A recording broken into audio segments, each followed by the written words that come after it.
y a deux enseignements qui reviennent souvent à l'ashram Dhamma que l'on vit. On vit ces situations-là pour prendre conscience de certains schémas erronés à libérer. Bien sûr, on peut observer ça aussi dans la vie quotidienne où que l'on se trouve sur Terre. C'est juste que quand on va au contact Dhamma, tout est amplifié, tout est accéléré et tout se manifeste très vite. On est là aussi pour ça, pour prendre conscience des schémas. Ça nous permet d'avancer sur le chemin de la compréhension de soi. Et ça nous permet de faire des libérations aussi pour avoir une vie plus harmonieuse, apaisée et sereine et heureuse.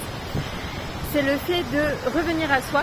Donc quand on est dans des situations qui nous touchent, en fait j'ai l'impression qu'on a souvent un réflexe de blâmer l'extérieur et de faire porter la responsabilité de ce qui se passe en soi sur l'extérieur. Comme si l'extérieur était la cause de notre souffrance, alors qu'en fait, ce qui est souffrance, c'est en nous. Donc c'est à nous de revenir vers nous-mêmes pour voir les parties qui ont été touchées en nous, pour nous apporter à nous-mêmes de l'amour de soi, de l'attention, des soins, voir ce qui se passe en nous, plutôt que de blâmer l'extérieur. Au contraire, on pourrait même remercier les situations dans lesquelles on est, qui nous touchent, même si c'est pas facile, parce que grâce à ces situations et à ces personnes, en fait, on voit ce qui se passe en nous. Donc on peut en prendre conscience. Alors que si on blâme l'extérieur, on ne fait que renforcer l'ego et renforcer ce qui est souffrant en nous. En tout cas, on ne considère pas ce qui est en nous, alors que si on ressent des choses, c'est légitime, ça veut dire qu'il y a des choses qui sont en souffrance en nous et que c'est là pour attirer notre attention et qu'on apporte donc du soin, de l'amour à ces aspects de nous qui sont peut-être en souffrance, qui ne sont pas apaisés. Et ce que je vois aussi beaucoup, c'est les jeux de miroir.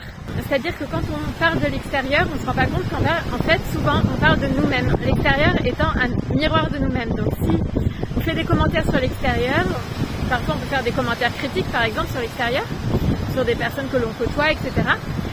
En fait, on ne se rend pas compte que ce que l'on décrit, souvent, ce sont des comportements que nous-mêmes on a, sauf qu'on n'en a pas conscience. Et cette personne, finalement, elle est peut-être là pour nous faire prendre conscience que nous aussi, parfois, on est comme ça. C'est sûrement des aspects de nous qu'on a du mal à accepter, qu'on rejette. Et la personne en face de nous, elle est là pour nous faire voir que nous aussi, parfois, on est comme ça, parce qu'en fait, on a toutes les facettes en nous, tous les aspects en nous. Et donc là encore, c'est peut-être arrêter de faire des commentaires sur l'extérieur, de critiquer, et voir est-ce que nous-mêmes, finalement, on a ces comportements-là. Ça apprend aussi la tolérance. Là aussi, ça permet de revenir vers soi et d'avoir une meilleure compréhension de soi.